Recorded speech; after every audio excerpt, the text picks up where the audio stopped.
Bismillahirrahmanirrahim. Assalamualaikum warahmatullahi wabarakatuh. Innal hamdalillah nahmaduhu wa nasta'inuhu wa nastaghfiruh. Wa na'udzu billahi min syururi anfusina wa min sayyiati a'malina. May yahdihillahu fala mudhillalah wa may yudlil fala hadiyalah. Asyhadu an la ilaha illallah wahdahu la syarikalah wa asyhadu anna Muhammadan 'abduhu wa rasuluhu amma ba'du. Ya ayuhan nas ittaqu rabbakumul ladzi khalaqakum min nafsin wahidah wa khalaqa minha zawjaha wa batha minhuma rijalan katsiran wa nisaa'a wattaqullaha alladzi tasaaluna bihi wal arham innallaha kana 'alaikum raqiba.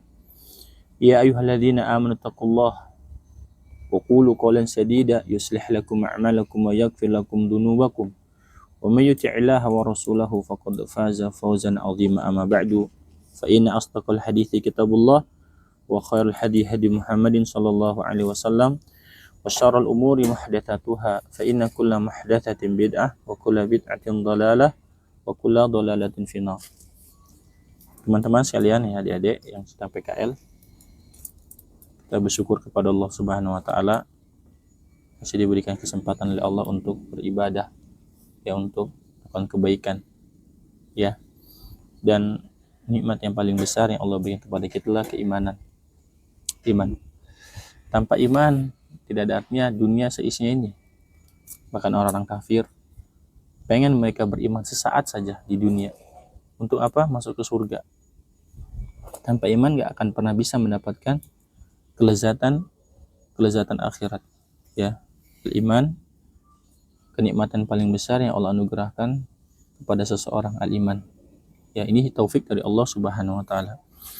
Baik, hari ini kita akan membaca kitab seperti yang ada di tangan antum. Namanya kitab, ada berapa kitab di situ. Ada namanya kitab Ushul Salasah. Nah, silakan baca, nanti saya terangkan sedikit tentang Ushul Salasah. Apa sih Ushul Salasah itu? 3 landasan utama. Ya, silakan dibaca. Yuk. Nanti saya akan terangkan. Kitab ini kecil tapi sangat bermanfaat buat kita semuanya, ya. Ya. Dari riwayat Syekh Muhammad bin Abdul Wahab. Iya, karya ini, kitab ini dibuat oleh Al-Imam Muhammad bin Abdul Wahab rahimahullah ta'ala, ulama besar di zamannya.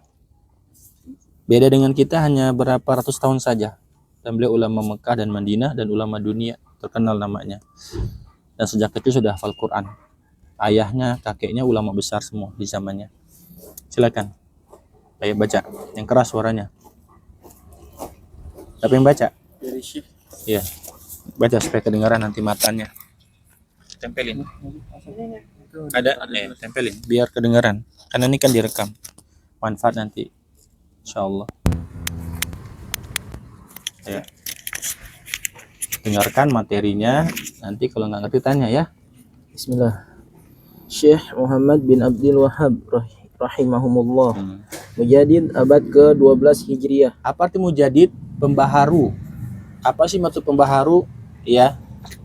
Yang dimaksud dengan pembaharu adalah bahwa Rasulullah SAW telah mengabarkan setiap 100 tahun ada dan umatku pembaharu. Hadisnya sahih. Apa yang dimaksud pembaharu? Apakah memperbaharui agama? Bukan. Yang dimaksud dengan pembaharu adalah mengkikis semua ajaran yang bukan dari Islam. Mengkikis semua hadis-hadis palsu yang bukan dari Rasulullah SAW. Artinya apa? Kembali memurnikan ajaran Islam. Paham? Pernah saya sering ulang-ulang. Ajaran Islam itu ajaran yang bebas dari syirik. Bebas dari dukun, bebas dari pakai jimat, bebas dari minta kepada jin, kepada setan, orang meninggal, kuburan orang soleh, bahkan para nabi, kuburan para nabi, para malaikat. Itu ajaran Islam bebas dari itu semua. Karena ajaran Islam suruh ibadah sama siapa? Iyyaka na'budu wa iyyaka nasta'in. Hanya ibadah kepada Allah. Paham? Nah, ulama ini setiap 100 tahun Nabi telah beritahu kan ada ulama yang akan datang untuk memperbaharui. Paham? Untuk mengkikis semua ajaran yang bukan dari Islam, yang bukan dari Rasulullah SAW. Demikian juga ya mengembalikan umat Islam kepada ajaran Rasulullah SAW. dari keyakinannya, dari ibadahnya, dari muamalahnya. Paham? Setiap 100 tahun akan ada mujaddid, itu sudah kabar gembira. Dan beliau salah satunya, dari sekian ulama yang banyak, beliau salah satunya hidup di Najd. Sekarang Najd itu masuk Riyadh, ibu kota Saudi Arabia. Paham insyaallah? Beliau dakwakan. Nah, Mekah Madinah satu kembali orang melakukan kesyirikan. Antum bisa bayangin coba Mekah Madinah kembali orang melakukan kesyirikan. Meminta kepada kuburan orang soleh, meminta kepada dukun-dukun, ya. Silakan teruskan. Itu arti mujaddid. Bisa dipahami insyaallah? Ya. Nama dan nasab beliau. Beliau adalah Syekhul Islam Abu Abdullah Muhammad bin Abdul Wahhab. Dikatakan Syekhul Islam berarti seseorang sosok orang yang nggak main-main. Dia paham tentang Al-Quran, tentang ulumul Quran, paham tentang hadis dan ilmu-ilmu hadisnya, paham tentang bahasa Arab dan balaghahnya, paham tentang fikih dan usul fikihnya. Itu katakan Syekhul Islam. Ini gelar tinggi dalam Islam. Artinya mengetahui tentang seluk-beluk hukum-hukum Islam. Setiap ditanya beliau bisa menjawab dengan tepat jawabannya. Paham? Jadi gelar ini enggak gelar sembarangan. Dikatakan syekhnya Islam, tahu tentang semua hukum-hukum Islam. Paham? Ya, dikatakan syekhnya Islam. Kalau misalnya antum orang IT, apa gelar tertingginya orang IT? Master, profesornya IT, nah itulah tahu tentang semua seluk beluk. Paham? Itu katakan Syekhul Islam. Jadi kalau ada antum baca kitab sosok ulama digelari dengan Syekhul Islam, itu orang tinggi kedudukan dalam Islam, orang yang ilmunya sangat dalam Islam. Nah, terus bin Abdul Wahhab bin Sulaiman bin Ali bin Muhammad bin Ahmad bin Rashid bin Barid bin Muhammad bin Barid Mushir bin Umar bin Mihad bin Ris bin Zakhir bin Muhammad bin Alwi bin Wihab bin Qasim bin Musa bin Mas'ud bin Uqbah bin Sani bin Nash'al bin Syaqqat bin Zuhair bin Shihab bin Rabi'ah bin Abi Su'd bin Malik bin Hanzalah bin Malik bin Zaid bin Manad bin Tamim bin Mur bin Udbin Tabikah bin Ilyas bin Mudor bin Nizar bin Mad bin Adrian bin Al-Mushrifi Al-Wuhaibi At-Tamimi. perhatikan orang Arab paling terkenal menghafal nasab. Coba sekarang antum. Siapa bapak antum? Mentok cuman di Siapa bapak antum? Bapak Heru. Bapak antum siapa? Bapak Kakek antum. iya. Siapa? Tanu. Orang tua kakek antum siapa? Ya udah sama sih itu mentok udah. Kalau orang Arab Kakek terjaga kakek nasabnya. dulu. Terjaga nasabnya. Orang Arab sampai terjaga nasabnya. Bahkan yang sambung sama Nabi sampai ke Nabi SAW. Ya. Imam Syafi'i nasabnya Quraisy. Asli orang Quraisy, orang Mekah Imam Syafi'i itu. Itu semua orang Arab kayak gitu, Ustaz? Semua orang Arab. Orang Arab. Oh, gitu ya. Iya. Walaupun nasab. orang biasa. Iya, semuanya. Mereka sangat menjaga nasab, Menjaga nasab. mencatat. Sebagian suku ada menjaga nasabnya. Tulis. Wah, kita kan paling tinggi, paling buyut. Buyut. Udah di atas sudah ngeblank. Padahal nasab ini penting untuk apa? Untuk menjaga silaturahmi, silsilah kekeluargaan. Karena biasanya orang lebih akan simpatik tentu yang memiliki nasab, ya enggak? Antum akan membantu kepada siapa kali orang yang dinasab dibanding orang teman biasa. Tentu nasab dulu. Karena Allah perintahkan orang tua, istri, anak, kemudian apa? Dawil kurba, karib kerabat, baru teman-teman dan seterusnya. Yang penting dan terpenting. Karena apa? Dengan membantu karib kerabat, dua pahalanya. Pahala silaturahmi dan pahala membantu orang yang susah. Paham? Nah, itu. Terus. Ya. Kelahiran beliau rahimahumullah dilahirkan tahun 1115 Hijriah. 1115. Sekarang tahun berapa? 1447. Berarti berapa ratus tahun lalu itu? Berapa ratus tahun yang lalu? 300. Hah? 300? Iya. Berapa? Iya 3. Itu lahirnya. 320 ini lahirnya ya. Lahirnya. Wafat tahun? Teruskan. Belum, wafatnya masih jauh. Terus baca. Dalam lingkungan keluarga yang penuh dengan pancaran ilmu, ayah dan kakek beliau adalah Qadi negeri Uyainah. Tahu nggak Qadi? Hakim. Hakim itu kedudukannya Qadi itu tuh tinggi seperti menteri dalam kedudukan jajaran pemerintah. Kalau di Saudi Arabia sampai sekarang yang namanya hakim, imam besar itu seperti menteri kedudukannya. Para ulama itu seperti menteri jajarannya. Kenapa? Mereka sangat mengagungkan sendiri ya, sangat mengagungkan apa? Hukum-hukum Allah Subhanahu wa taala. Jadi qadhi itu orang yang menghukum manusia. Dan dalam Islam nggak ada lawyer, nggak ada pengacara. Jadi dalam persidangan hukum, mahkamah syariah dalam Islam, hakim, qadhi namanya. Paham? Setelah itu saksi, kemudian terdakwah, ya, orang yang berperkara. Saksi Nggak ada lagi pembela. pembelaan, naik banding, nggak ada. Ya kalau di Saudi, kalau terbukti telah melakukan sesuatu hukuman itu jatuh hukuman. Nggak ada yang pernah bisa menghalanginya. Ya, hukuman mati, nggak bisa naik banding atau segala macam, nggak bisa. Ya nggak laku lawyer di sana. Ya ada hakim qadhi, ya, dan kakek bapaknya seorang qadhi, hakim besar. Dan hakim itu tempat rujukan, dan hakim itu orang harus otaknya brilian, jenius. Karena orang ngadepin masalah, ini orang berperkara, dua orang bersengketa, harus tekan saksi kan, jadi saksi dua orang yang sengketa kan, harus cerdas dia melihat, karena salah satunya pasti ada yang menipu kan, paham nggak? Ada yang nipu pasti salah satunya, ada yang berbohong, apalagi dulu dengan keterbatasan apa bukti-bukti. Kalau sekarang mungkin ada CCTV, ada segala macam, cuma mengandalkan ucapan dia. Nah, dia punya kecerdasan tingkat tinggi bagaimana menyingkap tanpa disadari. Ya, menyingkap tanpa disadari. Dengan cara apa? Membawa dia bicara suatu pembicaraan. Nah, akhirnya dia ternyata tidak konsisten dengan pembicaraan pertama. Kan begitu. Coba antum perhatikan dalam bersidang. Ditanya, jam berapa Anda? Nanti lama dibawa kemana-mana tuh. Anda waktu itu tepat di saat itu pada pukul berapa? Dia lupa dengan perkataan pertama. Kalau itu bergeser, Anda katakan yang pertama jam sekian. Sekarang, nah itu udah berarti dia ada unsur kebohongan. Paham nggak? Itu. Jadi betul-betul cerdas, orang cerdas, ya. Dan ada khusus sekarang fakultas memang qadhi hukum, masalah hakim. Di Saudi ada khusus fakultas itu, kehakiman. Terus Sifat-sifat beliau. Semenjak kecil beliau dikenal sangat tajam pemahamannya. nah, sejak kecil terlihat apa? Jenius, tajamnya pemahamannya. Terus Sangat cerdas dan pandai serta sangat cepat dalam menghafal dan bayangkan menulis. coba. Ini seperti Imam Syafi'i, para ulama lain. Kalau para ulama itu baca buku ya, misalnya baca Al-Quran. Baca di sebelahnya harus ditutup. Kenapa? Nanti kok terhafal juga. Kalau kita buka semuanya nggak ada yang hafal-hafal. Iya. Coba. Begitu para ulama pilihan. Allah ciptakan para ulama itu manusia luar biasa. Di luar dari apa?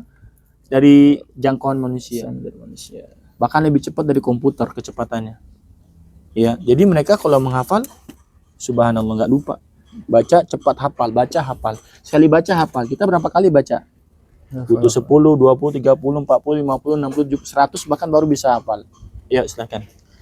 Pertumbuhan ilmiah beliau. Beliau telah hafal Al-Quran sebelum berusia 10 tahun. Bayangkan. Beliau hafal Quran sebelum 10 tahun. Kita udah hafal Quran semua? Usia berapa sekarang? Juz 30 hafal nggak? Belum. Beliau hafal Quran sebelum usia 10 tahun. Dan rata-rata para ulama begitu. Imam Syafi'i 8 tahun, 7 tahunan. Karena apa? Mereka sejak kecil memang sudah disuguhkan dengan Al-Quran. Dilomba-lombakan sama orang tuanya untuk, ya, teman-teman yang nanti insya Allah ke Madinah, di Masjid Nabawi itu banyak halakoh. Di pintu 20, anak-anak kecil udah larian penghafal Quran. Iya, sejak dini sudah memang sama orang tuanya dimotivasi hafal Quran. Ya. Dan rata-rata mereka semua pengen jadi ulama di Saudi. Cita-citanya. Karena kedudukan bergengsi di sana, ulama itu. Ya. Bukan hanya bergengsi, dia juga mendapatkan gaji sangat besar sekali. Di sana gratis, Mas, dari ST tingkatan terendah sampai profesor gratis, bahkan digaji. Siapa yang nggak mau? Apa itu enggak suatu kenikmatan yang besar? Iya, kenikmatan yang besar dari Allah. Silakan terus. Dan beliau berguru kepada ayahandanya dalam masalah fikih. Siapa nama ayahnya itu? Muhammad bin Abdul Wahhab. bin Abdul Wahhab. Nama ayah itu Abdul Wahhab. Ya. Tetapi orang menuduh beliau tuh orang yang memiliki ajaran yang tidak benar. Ini semua tuduhan yang nggak benar. Tuduhan di Inggris. Abdul Wahab bin Rustum. Iya. Berbeda dengan itu. Terus Semenjak kecil beliau banyak menelaah kitab-kitab fikih, tafsir dan hadis. bayangkan masih kecil sudah membaca kitab-kitab besar. Fikih, hadis, terus Kemudian Allah Azza wa Jalla lapangkan dadanya dalam ma'rifat tauhid dan hal-hal yang berhubungan dengannya. jadi beliau memperdalam tauhid, akidah. Seperti yang saya jelaskan tadi. Orang Islam itu hakikatnya apa? Beribadah sama Allah. Nggak minta sama kuburan, nggak pakai jimat, nggak bergantung sama keris, nggak pakai dukun, nggak minta sama jin, nggak minta sama setan, nggak minta malaikat, nggak minta sama jin. Paham?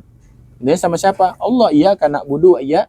Nah, beliau dalamkan itu. Kenapa masyarakat saat itu kembali orang minta sama makhluk? Paham nggak? Ya, beliau dalamkan materi itu. Beliau nggak dalamkan fikih, nggak dalamkan tafsir, nggak dalamkan hadis. Kenapa? Ini penting karena ini adalah asal penciptaan manusia. Wa ma khalaqtul jinna wal insa illa ya'budun. Aku tidak ciptakan jin dan manusia kecuali untuk apa?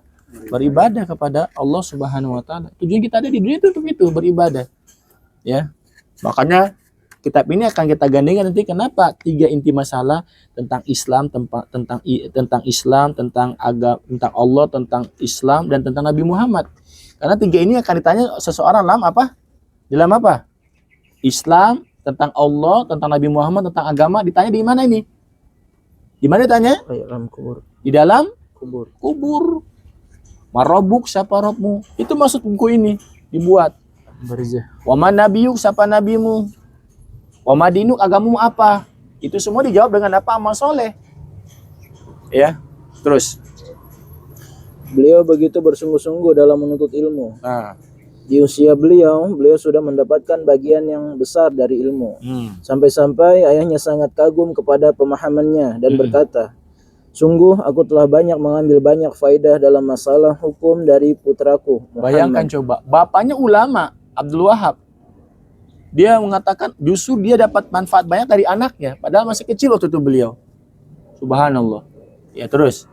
Ketika beliau menelaah kitab-kitab tafsir dan hadis dari makna-makna ayat-ayat dan hadis-hadis yang sahih, jelaslah bagi beliau bahwa kesyirikan yang banyak dilakukan oleh orang-orang sekitarnya adalah kesyirikan yang dilarang oleh Allah dan Rasulnya. Beliau melihat realita yang ada di masyarakat. Nanti teman-teman ya bisa lihat tuh kuburan-kuburan disembah di Indonesia banyak nggak? Dari kuburan sunan-sunan, adik-adik tahu nggak nih? Adik-adik nih, pernah lihat nggak? Itu disembah nggak orang? Diminta nggak? Itu syirik nggak itu kira-kira? Nah itu. Di zaman beliau tuh menjamur. Dan ini nggak mungkin didiemin bagi orang berilmu. Karena kalau orang berilmu diam, dia akan diazab sama Allah dari kiamat. Kenapa diam sembunyikan ilmunya? Dia harus sampaikan berdasarkan kemampuannya. Paham? Terus. Dan bahwa kesyirikan tersebut adalah kesyirikan yang tidak diampuni oleh Allah. Nah, seperti yang sering saya ulang, surat apa ini? An-Nisa ayat berapa? 48 dan 116. Bahwa orang yang mati dengan syirik Allah nggak ampuni alias menjadi penghuni neraka selama-lamanya. Innallaha la yaghfiru ayyushraka bihi wa yaghfiru ma duna dzalika liman yasha. Wa may yusyrik billah faqad iftara itsman 'azima wa may yusyrik billahi faqad dhalla dhalalan ba'ida. Antum catat tuh. Pelaku syirik mati dengan membawa kesyirikannya dan dia tahu itu syirik, Allah tidak akan ampuni dosa pelaku syirik. Tapi Allah ampuni dosa selain syirik. Orang yang berbuat syirik, sungguh dia telah melakukan dosa yang besar. Orang yang berbuat syirik, sungguh dia telah tersesat dengan tersesat yang sangat jauh. Paham nggak? Ya, makanya ini nggak diampuni, berbahaya sekali. Ya, terus. Bagi siapa saja yang belum bertaubat darinya. Nah, kalau dia nggak taubat, tapi kalau bertaubat, Allah ampuni nggak? Allah ampuni. Ya, Allah akan ampunkan setiap orang yang bertaubat. Innallaha ghafurur rahim. Allah zat yang maha penerima taubat lagi maha penyayang. Siapa saja, mau dosa apa saja dia bertobat, Allah akan ampunkan. Karena di antara nama Allah apa? Ghafar, Ghafur, maha penerima taubat. Tawwab, pengampun, maha penerima taubat. Naam, terus Guru-guru beliau. Di antara guru-guru beliau dari ahli Uyainah adalah ayah beliau sendiri, yaitu Syekh Abdul Wahab. iya. Jadi Uyainah itu nama kampung negeri beliau, Uyainah. Yang dekat dengan Riyadh, namanya Uyainah, ya. Nanti kisahnya sedih beliau diusir dari kampungnya, ya. Kalau misalnya antum nih, Indonesia di mana? Di Jakarta. Paham nggak? Di Pulau Jawa di mana? Jakarta. Gitu ya. Diusir nanti dari kampungnya. Terus, karena apa? Karena dakwah ini. Ya, sebagaimana Nabi Muhammad pernah diusir dari Mekah ke mana? Ke Madinah, Yasrib.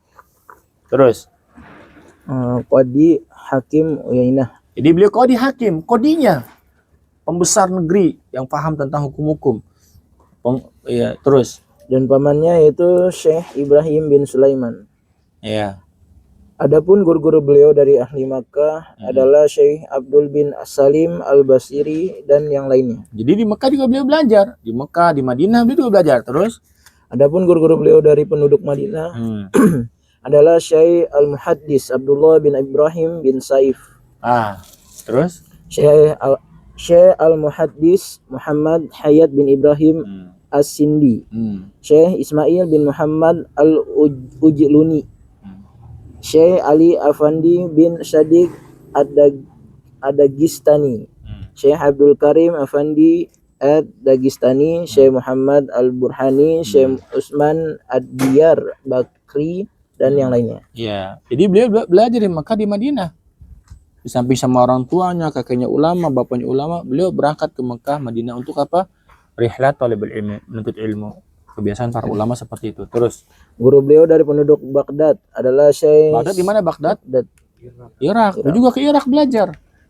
Imam Ahmad di Irak, Baghdad. Ya. Ya, terus Syekh Sibghatullah Al-Haidari. Guru-guru beliau dari ahli Basrah. Tahu Basrah di mana? Sama, masih daerah Irak. Dulu namanya berbeda-beda, ada Baghdad, ada Kufah, ada Basrah, itu masih Irak semuanya. Sekarang masuk negara Irak. Terus itu Syekh Muhammad Al-Majmu'i dan yang lainnya. Guru-guru beliau dari ahli Ahsa adalah Syekh Abdullah bin Fairuz. Ahsa itu masuk dari mana? Saudi Arabia sekarang. Ahsa. Masuk Saudi Arabia. Nah, terus adalah Syekh Abdullah bin Fairuz Al-Kafif dan yang lainnya. Guru beliau dari ahli Mosul itu di mana? Mosul itu daerah Suriah, Damaskus Suriah. Mosul. Ya. Terus Syekh Mullah Hamd Al-Jamili. Selanjutnya murid-murid beliau. Di antara murid-murid beliau adalah keempat putra beliau. Tuh, semua anaknya jadi ulama. Yaitu Abdullah, Usain, Ali dan Ibrahim. Terus termasuk juga cucu-cucu beliau. Di antaranya juga Abdurrahman bin Hasan, Ham bin Nasir bin Husman bin Muammar, Abdul Aziz bin Abdullah Al-Husaini, Sa'id bin Haji, Muhammad bin Suailim, Abdurrahman bin Khumais, Abdurrahman bin Nami, Muhammad bin Sultan Al-Ausaji, Abdurrahman bin Abdul Muhsin, Abah Husain, Hasan bin Abdullah bin Ledan, Abdul Aziz bin Suailim Al-Uraini, Ham bin Rashid dan masih banyak yang lainnya. Terus Pujian para ulama kepada beliau. Pujian kali. Pujian para ulama kepada beliau. Syekh Muhammad Rashid Ridho rahimahumullah. Tahu nggak Syekh Muhammad Rashid Ridho? Terkenal ulama Mesir. Punya tafsir namanya Tafsir Al-Manar. Ya. Terus mengatakan Syekh Muhammad bin Abdul Wahhab An-Najdi termasuk para mujaddid. Iya, mujaddid tadi saya terangkan. Terus beliau menyeru kepada pemurnian tauhid dan pengikhlasan ibadah kepada Allah Azza wa Jalla semata sesuai dengan apa yang disyariatkannya dalam kitabnya dan melalui lisan Rasulnya. Syekh Abdul Aziz bin Abdullah bin Bas. Siapa beliau? Ulama Saudi besar terkenal. Ya, Syekh Abdul Bas rahimahullah taala. Ya, terus rahimahumullah berkata, beliau seorang imam yang mendapat petunjuk dai yang agung, mujaddid Islam abad ke-12 dan penyeru kepada sunnah. Beliau adalah Syekh Muhammad bin Abdul Wahhab bin Sulaiman bin Ali Tamimi Al-Hanbali. Terus Abdul Muta'al As-Saidi rahimahumullah juga menyebut beliau sebagai seorang mujaddid dalam kitabnya Al-Mujaddidun fil Islam. Banyak ulama yang memuji beliau dalam syair-syairnya seperti Syekh Husain bin Ghanam dalam kitabnya Raudhah Ibni Ghanam, Al-Imam Asy-Syaukani Al-Yamani dalam ritsanya kepada Syekh yang mencapai lebih dari 100 bait sebagaimana Durrur Saniyah. Iya. Terus Al-Imam Muhammad bin Ismail As-San'ani dan yang As-Sun'ani. As-Sun'ani dan yang lainnya. Imam As-Sun'ani pemilik kitab Subul Salam, imam dan amir penguasa di negeri Yaman. Negeri Yaman ibu kotanya Son'a. Ibu kota Son'a Yaman. Nah, Dakwah dan perjuangan beliau. Saat Syekh Muhammad bin Abdul Wahhab melakukan perjalanan untuk menuntut ilmu ke kota Madinah An-Nabawiyah, di sana beliau bertemu dengan Syekh Muhammad Hayat As-Sindi rahimahumullah, seorang muhaddis yang masyhur, penulis yang masyhur, penulis Asyiyah Sahih Al-Bukhari. Hasyiah itu catatan kecil. Kalau kita footnote terhadap Sahih Bukhari. Iya. Terkenal Imam As-Sindi rahimahullah taala. Nah, dan yang lainnya. Kemudian beliau berguru kepadanya dalam waktu yang cukup lama dan banyak mengambil faidah darinya. Iya. Syekh Muhammad Hayat As-Sindi adalah seorang ulama yang sangat mengingkari kebid'ahan dan kesyirikan. Bid'ah dan syirik. Karena apa? Membatalkan atau melanggar syahadatain. Asyhadu an la ilaha illallah itu tauhid, bebas syirik. Wa asyhadu anna Muhammadar Rasulullah itu ittiba kepada Nabi Muhammad, jauh dari bid'ah. Jauh dari ajaran yang diadakan, paham? Jadi seorang muslim tuh kalau beragama ikhlas dan ada tuntunnya dari Nabi. Kalau nggak ada, ngapain? Antum sholat, ya, sholat subuh 4 rakaat boleh nggak? Kenapa alasannya? Karena Nabi ajarkan tuntunan cuma 2. Jadi setiap amalia yang kita kerjakan harus ikhlas dan ada tuntunannya agar amal ibadah kita diterima sama Allah. Paham? Kayak antum sekarang mengerjakan sesuatu nih, keluar dari SOP ketentuan yang ditentukan oleh pihak perusahaan atau ketentuan yang telah ditentukan oleh suatu item yang harusnya begini dan begitu, antum rubah caranya, rusak, gak akan pernah bisa. Paham? Ya, pasti gak akan tepat, bahkan salah. Ya, tidak sesuai dengan prosedur. Ya, orang bilang sekarang SOP, standar operasional. Ya, nah terus. Syekh Muhammad sendiri Terus.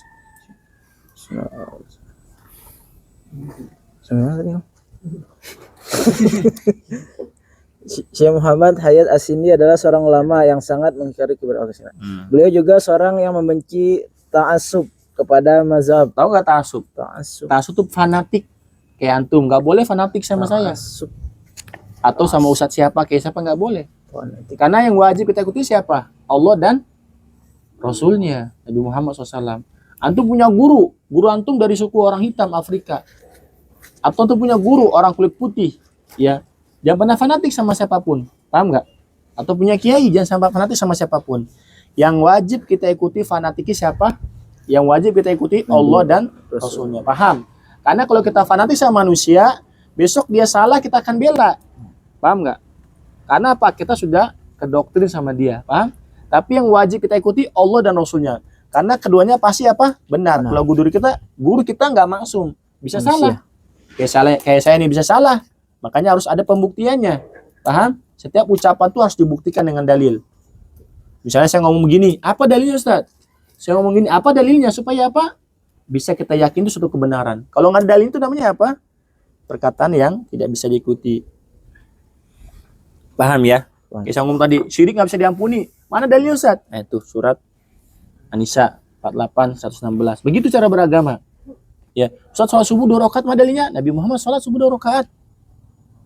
Ya, paham nggak? Segala sesuatu harus ada validasinya, harus ada keterangan, harus ada dalil. Kalau nggak ada, itu nggak boleh diamalkan. Makanya orang datang ke kuburan minta-minta, mana dalilnya? Nabi nggak pernah kerjakan, bahkan itu melawan dari syariat. Ya, orang datang ke dukun, paranormal, orang pintar, justru itu membatalkan kalimat asyhadu alla ilaha illallah. Karena apa? Kita hanya minta kepada Allah Subhanahu wa taala, bukan kepada orang pintar. Terus mazhab tertentu hingga menolak sunnah. Jadi ta'assub dengan mazhab dalam Islam tuh teman-teman ada 4 mazhab yang terkenal di dunia. Mazhab Hanafi, namanya Hanafiyah. Siapa yang memiliki ini? Imam Abu Hanifah. Nanti saya terangkan ya. Yang kedua, beliau seorang tabi'in ini. Apa sih tabi'in itu? Orang yang berjumpa dengan sahabat. Paham nggak? Dikatakan tabiin itu ulama itu berjumpa sama sahabat. Saya kali ilustrasi ya. Misalnya di depan kita ini ada sahabat Anas misalnya ya. Kenalkan sahabat Anas, saya tahu nggak Anas bin Malik? Siapa Anas bin Malik? Orang yang usia 10 tahun sudah membantu di rumah Nabi. Waktu Nabi ke Madinah, datang ibu Anas. Kata ibu Anas, "Wahai Rasulullah, ini aku punya anak. Anaknya pintar, cerdas, lincah. Anas, silakan dipekerjakan." Jadi Anas itu tinggal di rumah Nabi selama 10 tahun. Sampai usia 20 tahun. Nggak pernah dimarahin sama Nabi, nggak pernah tegur, dalam artian dengan kasar. Nggak, lembut sekali. Selama 10 tahun. Makanya Anas sering Anda bacakan Anasin dari Anas bin Malik itu kan, itu sahabat. Sudah kecil usia 10 tahun sudah mengabdi sama Nabi. Ya. Nah, kalau di depan kita misalnya kita ilustrasikan ada Anas. Anas siapa sahabat Nabi? Apa definisi sahabat? Sahabat adalah orang yang lihat sama Nabi atau ngobrol sama Nabi. Pokoknya pernah lihat sekali aja. Itu syaratnya melihat. Sahabat. Ya. Benar sahabat. Dari jauh kayak dari dekat, apalagi ngobrol lebih tinggi lagi. Apalagi berteman sama Nabi dalam artian ikut sama Nabi terus banyak. Ya. Dalam kondisi beriman dan meninggal dalam kondisi iman, itu sahabat. Makanya orang-orang yang di zaman Nabi seperti Abu Jahal sahabat bukan?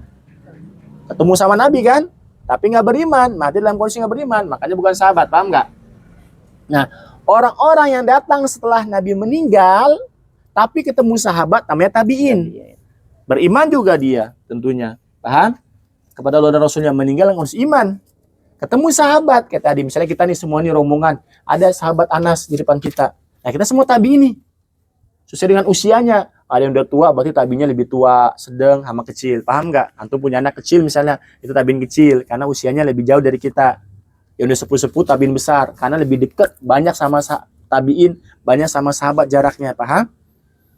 Nah, setelah sahabat-sahabat, generasi sahabat meninggal, sisa kita nih kan tabiin kan? Ya nggak? Nah, ada orang belakang kita. Itu namanya tabiin. Paham nggak? Nah, Imam Abu Hanifah di sini nih, di levelnya di ring kita. Paham? Tinggalnya di mana? Dia di Kufah. Beliau di Kufah. Paham? Dia ulama besar terkenal. Nah, fikih ini katakan fikih Imam Abu Hanifah Hanafi. Ya, terkenal di dunia. Ya. Kemudian kalau di Madinah, nah tadi Imam Abu Hanifah siapa tadi? Tabiin. Di belakangnya siapa? Tabiin. Pengikut. Paham nggak? Sahabat udah meninggal. Dia cuma ketemu muridnya sahabat kayak kita gini, misalnya contohnya ya. Paham? Nah, beliau ya, seperti contohnya apa? Imam Malik. Imam Malik di mana? Di Madinah. Siapa Imam Malik? Gurunya Imam Syafi'i. Dikatakan beliau tabiin. Generasi ketiga. Ini dikatakan apa? Khairun nas, sebaik-baik manusia adalah di zamanku. Qarni. Tsummal ladzina yalunahum. Kemudian zaman setelahnya tabiin. Paham nggak? Tsummal ladzina yalunahum. Kemudian zaman setelah tabiin itu sebaik-baik manusia. Hadis Bukhari. Makanya di situ generasi emas keluar, para ulama di kalangan itu, semua generasi itu. Nah, setelah tabiin barulah seperti zamannya Imam Syafi'i. Paham? Paham nggak? Imam Syafi'i muridnya siapa? Imam Malik yang ada di mana? Di Madinah. Paham? Imam Syafi'i orang Mekah. Saya katakan tadi orang Quraisy, nasabnya sampai Quraisy. Datang ke Madinah untuk belajar kepada Imam siapa? Imam Malik.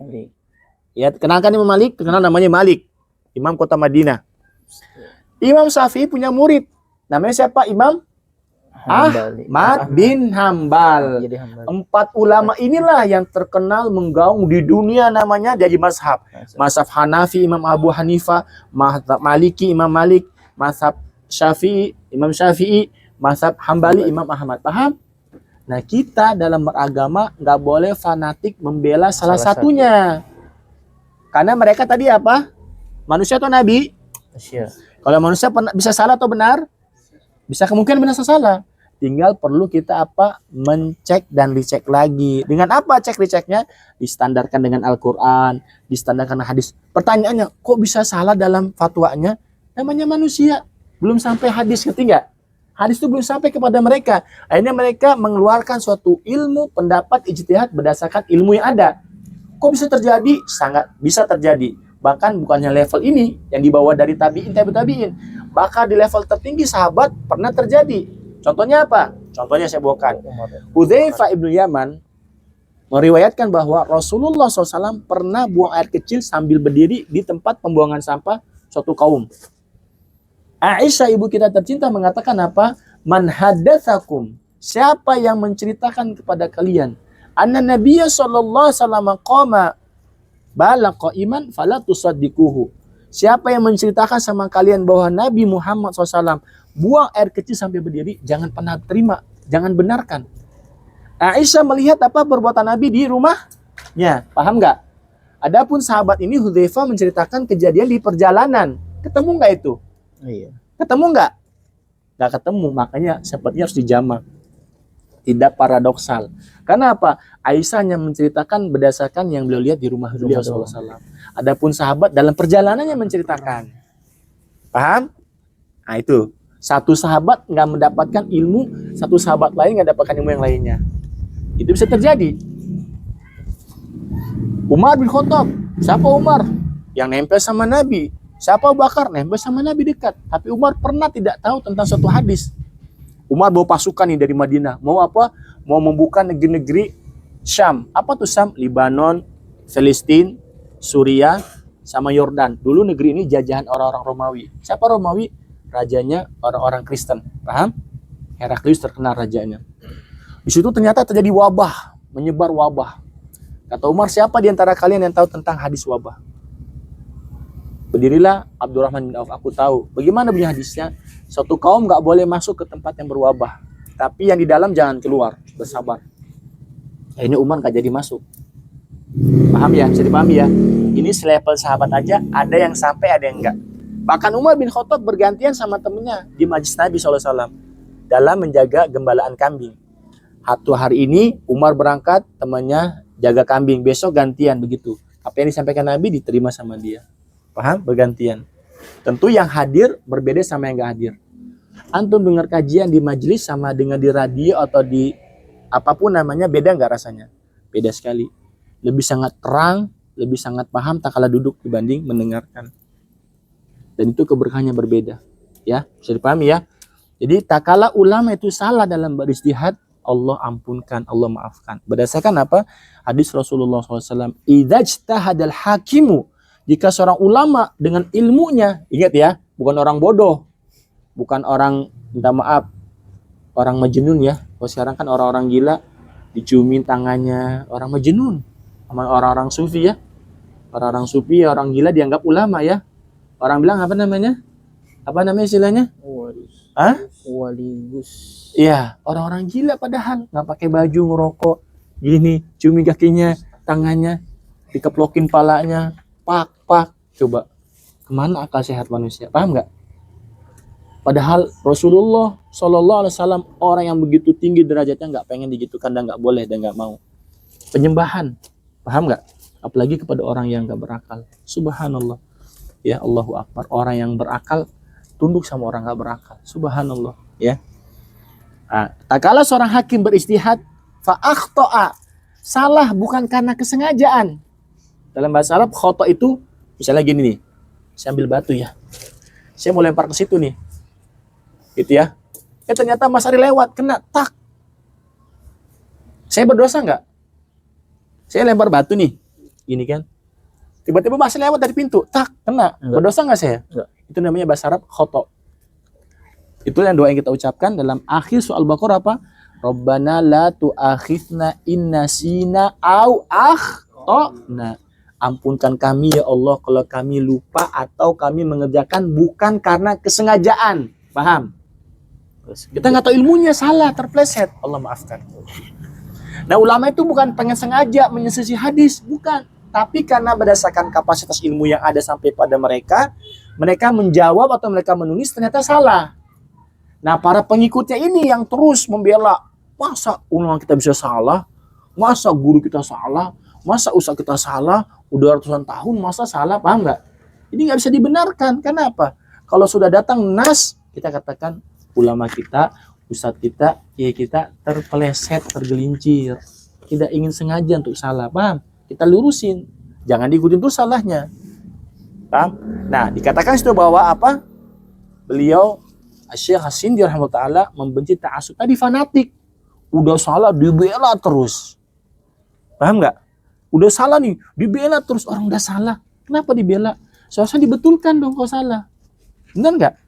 Dibetulkan, diluruskan. Ulama kita tergelincir. Semoga Allah mengampuninya. Adapun kita, para muridnya, ya kita nasihatkan kalau masih ada. Jangan diikutin terus kesalahannya. Paham? Ya? Paham gak di? Ya? Jadi kalau masing-masing, saya yakin antum punya guru, punya ustadz di kampung-kampung atau di mana. Salah. Oh masa sih ustadz saya salah? Udah lama saya ngaji puluhan tahun. Mungkin dia tergelincir salah atau dia nggak tahu. Kita beritahukan sebagai murid yang baik, dengan cara yang sopan, santun. Itu tanda sayang kita sama dia, ya kan? Masa sih salah kayak saya profesor loh, 20-an tahun masa salah. Jangan mengatakan seperti itu. Selama dia manusia, dia bisa salah. Kecuali siapa? Rasulullah, kesalahannya harus dibenarkan sama Allah. Paham nggak? Namanya maksum, terjaga. Kalau kita nggak terjaga, kita bisa salah. Siapa yang betulkan kita? Ada wahyu turun, emang kita nabi? Kalau kita nabi, kafir kita udah berarti. Karena nggak ada nabi selain Nabi Muhammad SAW. Paham? Kita merujuknya kepada apa? Kepada riset kita, kepada Al-Quran, kepada Sunnah. Kembali kepada situ. Terus, ya. Juga menolak sunnah yang sabit dari Rasulullah SAW. Iya, ditolak. Kayak tadi, Pak, jangan ke kuburan lagi, Pak. Kubur itu syirik. Apa syirik? Orang kiai kita nyuruh kok datang ke kuburan. Mintalah ke kuburan Nabi, mintalah ke kuburan para wali, bisa akan dikabulkan. Dari mana dasarnya? Padahal nas-nas menunjukkan bahwa apa? Nabi Muhammad SAW bahkan melarang datang ke kuburannya, minta-minta, jadikan tempat peribadatan. Itu kuburan Nabi. Maka di bawah kuburan Nabi tentu lebih nggak layak lagi. Kuburan Nabi saja kuburan paling mulia itu dilarang, apalagi kuburan selain beliau. Paham nggak? Ya. Karena pasti akan bertentangan dengan kalimat apa? Iyyaka na'budu wa iyyaka nasta'in. Terus Syekh Abdul Latif bin Abdurrahman Al-Syekh rahimahumullah Iya. berkata, Syekh Muhammad Hayat As-Sindi memiliki andil yang besar di dalam mengarahkan Syekh Muhammad bin Abdul Wahhab kepada tauhid yang lurus, memurnikan ibadah semata kepada Allah, melepaskan diri dari taklid buta, dan menyibukkan diri dengan Al-Quran dan As-Sunnah. nah itu. Jadi kalau antum mau lurus jalannya nih, pesan saya, pesan kita semua, baca terus Al-Quran, baca terus hadis, karena itu pasti benar. Selama tadi hadisnya sahih ya, bukan hadis palsu atau buatan manusia. Ya, harus ada keterangan dari ahli ilmu, sahih hadisnya. Ya, karena ulama menjelaskan palsunya, sahihnya kan apa? Ada orang-orang yang nipu hadis. Tapi setiap kali mereka menipu, Allah tadi ciptakan para ulama yang akan membereskan hadis-hadis tadi. Paham? Itu namanya mujadid. Makanya beliau datang untuk memberantas itu semua. Itu. Allah lahirkan beliau ke muka bumi untuk itu. Terus, Sepulangnya beliau ke negerinya, nah, ke negeri mana? Uyainah. Beliau belajar di mana? Di Madinah kan? Iya. Di Madinah pulang ke kampungnya di Riyadh, di Uyainah, di Najd. Terus, Uyainah, beliau menyebarkan dakwah tauhid dan disambut baik oleh amirnya waktu itu, Utsman bin Muhammad bin Muammar. Dengan dukungan Amir Uyainah, Syekh Muhammad bin Abdul Wahhab rahimahumullah menghancurkan kubah-kubah kuburan. tuh. Di kita banyak nggak kuburan dibikin rumah? Di plester banyak nggak? Semua itu suruh bongkar sama Nabi. Antum udah pernah ke Madinah belum? Belum, nanti mudah-mudahan ya nabung-nabung nih. Ya, jangan poya-poya, dapat duit, nabung, pengen berangkat umroh. Nanti antum lihat di situ kuburan, namanya kuburan Baki. Itu ada kuburan Anas bin Malik. Ya, kuburan Imam Malik, kuburan para sahabat ada di situ banyak. Tapi dijaga sama polisi. Kenapa? Untuk 2 orang yang tukang minta-minta ke kuburan sama yang suka ngancurin kuburan. Satu benci, satu minta sama kuburan. Semuanya nggak benar. Satu syirik, satu melecehkan agama. Paham? Jaga polisi. Itu kuburan nggak ada itu namanya. Nggak ada semennya, tanah doang, gundukan sama batu, ceplok, sudah gitu aja. Itu yang diperintahkan. Nah, Nabi suruh untuk meratakan semua kuburan di semen. Coba kuburan Indonesia kayak apa? Tralisnya tralis stainless, kalah rumah orang besi. Ada padepokannya, ya kan? Ya nggak? Bener nggak? Ada rumah-rumahnya. Subhanallah. Padahal itu semua dilarang. Terus. Dan tempat-tempat kesyirikan lainnya. menegakkan syariat. Beliau juga berdakwah melalui tulisan dan kajian dengan menggali dan menyebarkan ajaran Al-Quran dan As-Sunnah Iya. serta sirah sejarah Rasulullah Sallallahu Alaihi Nah, itu Wasallam. penting. Database-nya sirah. Ada nggak Nabi kerjakan itu? Kalau nggak ada, kamu ikutin database siapa? Paham nggak? Karena cinta Rasul. Kalau cinta Rasul, ikutin Rasulullah dong. Terus. Tetapi dakwah beliau tidak berjalan mulus. Begitulah sunnatullah. Ya, pasti ada apa? Setan. Kayak antum nih digoda sama setan, kita semua. Udahlah, nggak usah deketin ustadz itu. Macam-macam setannya, omongannya. Seperti Allah yang dalam Al-Quran apa? Wa kadzalika ja'alna likulli nabiyyin aduwan syayatinal insi wal jinni yuhi ba'duhum ila ba'din zukhrufal qawli gurura. Demikian kami telah jadikan musuh para nabi dan tentu pengikut para nabi apa? Dari kalangan syaitan, kalangan jin, ya jin manusia, jin itu sendiri syaitannya yang mewahyukan apa? Perkataan indah tapi menipu. Alladzi yuwaswisu fi sudurinas minal jin. Makanya antum harus pintar-pintar berteman. Kalau enggak antum lewat, nyesal nanti. Cari teman antum siapa? Teman antum itu yang akan membentuk agama antum. Paham? Kalau antum temannya orang-orang kafe, ya antum insya Allah setiap malam ke kafe terus. Kalau antum temannya orang-orang gitaris, ya antum akan gitar terus, main gitar. Kalau antum temannya orang ngeband, ya antum ngeband terus. Kalau antum teman nauzubillah orang narkoba, akan narkoba. Orang pezina akan zina. Almar'u ala dini khalidih, kata Nabi. Teman itu akan membentuk agama seorang, alias seorang itu akan dinilai agamanya bersama teman dekatnya siapa. Hati-hati. Kalau udah salah berteman, hancur hidup. Bener nggak? Bener nggak ini? Bener, hancur. Hancur. Kalau kita salah berteman, hancur masa depan kita. Pasti. Ya tuh kan punya mata, punya telinga, bisa menyaksikan kan bagaimana orang-orang yang salah berteman. Nauzubillah min dzalik. Terus. Masyarakat Arab Badui yang merasa terancam dengan dakwah Syekh rahimahumullah pun menghasut dan mengancam Amir Uyainah Utsman bin Muhammad bin Muammar yang kemudian meminta Syekh untuk keluar dari Uyainah. Oh, diusir. Nah, siapa orang-orang Badui? Orang-orang primitif. Biasanya orang Badui primitif kerjanya apa? Syirik nggak? Banyak jimatnya, pernak-perniknya, banyak. Lihat orang pedalaman. Orang pedalaman banyak syiriknya kampung-kampung itu. Anak kecil udah pakai buntel-buntelan di tangannya, di pinggangnya, belum bacaan-bacanya, ada hayar-hayar khusus. Bahkan di sini masih ada orang gelar acara ngasih makan pinggir jalan penghuni jin, makan-makan ada, masih ada. Ya, mereka semua apa? Mengultimatum atau mendekan intervensi siapa?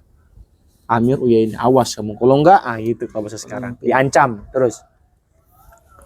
Lantas keluarlah Syekh Muhammad bin Abdul Wahhab. Dia diusir. Dia diancam mau dibunuh gimana? Nabi Muhammad diancam di Makkah. Berapa tahun berdakwah? Kemarin saya ceritakan 13 tahun. Antum pernah nggak diancam mau dibunuh gara-gara dakwah? Enggak kan? Tidak semua belum ada apa-apanya dakwah. Lihat nih orang-orang hebat. Dakwahnya diancam. Ya, terus. Dari Syekh Muhammad bin Abdul Wahhab dari Uyainah menuju ke Dar'iyah. Dir'iyah. Dir'iyah itu tempat nggak Dir'iyah. jauh, kurang lebih perjalanan sejam atau 1 jam setengah lah. Ya, tempat lain dari situ berangkat. Terus Di sana beliau disambut dengan baik oleh amirnya Muhammad bin Saud. inilah yang akan cikal bakal menjadi Raja Saudi. Dari situ namanya Saud, Mamlaka Arabia Saudia, itu loh orangnya. Ini orangnya. Ini orangnya. Saud, bukan Said, Saudia. Mamlaka Arabia Saudia. Ini beliau orangnya ini. Menunjukkan bahwa dakwah ini dakwah berkah yang akan menjadikan bumi itu akan berkah. Karena apa? Berjalan dengan apa? Ketentuan Allah Subhanahu wa taala. Terus. Bahkan ia berjanji akan selalu mendukung dan membela dakwah Syekh. Jadi penjuru dunia datang ke sini, ke Dzir'iyah belajar orang. Bahkan ulama kita Indonesia gak lepas dari pengajaran beliau, murid-muridnya. Nanti antum bisa browsing ya. Syekh Ahmad Al-Mankabau namanya. Nanti klik ya, nanti browsing. Ulama Indonesia Syekh Ahmad Al-Mankabau yang jadi khotib dan imam di Mekah. Nanti tulis, cari ya. Saya tanya itu ada tuh. Nah, ulama Indonesia banyak yang belajar dengan antara beliau. Seperti Syekh Muhammad Kiai Haji Muhammad Ahmad Dahlan, kemudian Kiai Haji Hasyim Asy'ari, Kemudian di bawah itu setelah itu siapa? MUI pertama ke Indonesia, Hamka. Itu belajar semua dari ini ilmunya. Gak lepas. Jadi dakwah tauhid itu besar-besar, benar-benar besar dakwahnya itu. Seluruh dunia terasa itu dakwah ini. Ya, dan bagaimana dakwah mereka seperti Hamka dimusuhi di kampungnya kan? Mengajarkan kembali itu ini. Sama seperti itu. Ya. Mengembalikan apa kepada Islam yang sebenarnya, nggak ada pernak-pernik kesyirikan atau berbau kesyirikan, nggak ada. Kembali kepada Allah terus. Maka Syekh pun tinggal di Naiyah dalam keadaan dihormati, Oh iya. didukung, dicintai dan dibela. Beliau menyusun majelis taklim dan kajiannya yang meliputi tentang akidah, Al-Quran, tafsir, fikih dan usulnya, hadis dan usulnya, bahasa Arab, tarik, sejarah Islam dan ilmu yang bermanfaat lainnya. Ya, terus. Beliau sebarkan ilmu agama di Riyah dan tak terhenti-hentinya beliau berdakwah Iya, terus. agama di Riyah. Kita lagi sampai habis tanggung. Setelah itu Syekh rahimahumullah menyebarkan dakwah tauhid ke negeri-negeri di sekitar di Riyah seperti Riyadh, Iya. Kharaj, Qasim, Makkah, Madinah, bahkan ke Mesir, Syam, Irak, India, Masya Yaman dan negara-negara lain. Bayangkan cuy, di waktu itu dengan keterbatasan alat transportasi berangkat menyebarkan dakwah terus. Demikianlah dakwah tauhid yang disebarkan oleh Syekh Muhammad bin Abdul Wahhab tersebar di dalam hingga luar jazirah Arab. Banyak masyarakat yang terkesan dan tertarik oleh dakwah Syekh, baik mereka yang ada di India, Indonesia, Afghanistan, Afrika, Indonesia itu. Afrika Utara dan yang lainnya. Terus. Syekh juga berjihad mendakwakan tauhid dengan pedang yang didukung langsung oleh Amir Muhammad bin Perang. Saud, Perang. Terus. cikal bakal negeri Saudi Arabia. Nah, itu Muhammad bin Saud jika bakal jadi rais. Terus. Hampir 50 tahun jihad dan dakwah ini terus berlangsung hingga akhirnya umat pun taat dan masuk ke dalam agama Allah dan yang hak. Iya. Alhamdulillah, lalu mereka hancurkan tempat-tempat kesyirikan. Mereka jadikan syariat sebagai landasan hukum yang mereka taati. Iya. Mereka tinggalkan hukum-hukum dan perundang-undangan produk nenek moyang mereka. Masjid diramaikan dengan sholat dan halakoh-halakoh pengajian serta amar ma'ruf nahi mungkar pun ditegakkan. Tulisan-tulisan ilmiah beliau. Di antara tulisan-tulisan ilmiah beliau adalah kitab At-Tauhid, Nanti kita bahas setelah tamat buku ini insyaallah. Terus. Syubhat, Syubhat. Terus. Usul Salasah ini bukunya. Usul Iman, Usul Iman. Ya. Fadl Fadlul Amal. Ilul Islam, Fadlul Islam. Fadl Ilul Quran, Fadlul Quran. Nah. Muktasar Sirah, Mukhtasar Sirah. Terus. Majmu'ul Hadis, ala abwabi fikih, Fikih ya. Nah. Muktasar Al-Insaf, Muktasar As-Sawa'iq, Muktasar Fathil Bari. Fathul Bari. Fathil Bari. Kita Fathul Bari. Mukhtasar ringkasannya. Muktasar Terus. Zadul Ma'ad, Iya, Zadul Ma'ad. Nah, terus. salah satu usul Ini salah, kitabnya Usul Salasah. Terus. dan lain-lain. Ya, jadi banyak karya beliau. Terus. Wafat beliau rahimahumullah. Syekh Muhammad bin Abdul Wahhab rahimahumullah wafat di Diriyah pada hari Senin akhir Zulqa'dah tahun 1206 Hijriah. Berarti usia berapa beliau? Dalam usia 92 tahun. Semoga Allah Azza wa Jalla meridai dan menempatkan beliau dalam keluasan jannahnya. Ya, amin. Itu dia. Nanti kita bahas insyaallah waktu udah habis tentang sosok ulama yang besar sekali di dunia Islam dan pengaruhnya menyebar seluruh dunia dakwah tauhid dan doa berkah. Ya, kan tadi kalau suatu kaum ya beriman bertakwa kepada Allah, Allah janji akan turunkan keberkahannya. Ya. Allah janji akan turunkan keberkahannya dari langit dan dari bumi. Sebagaimana Allah Subhanahu wa taala berfirman dalam Al-Qur'an apa? Dalam Al-Qur'an ya. Dalam surah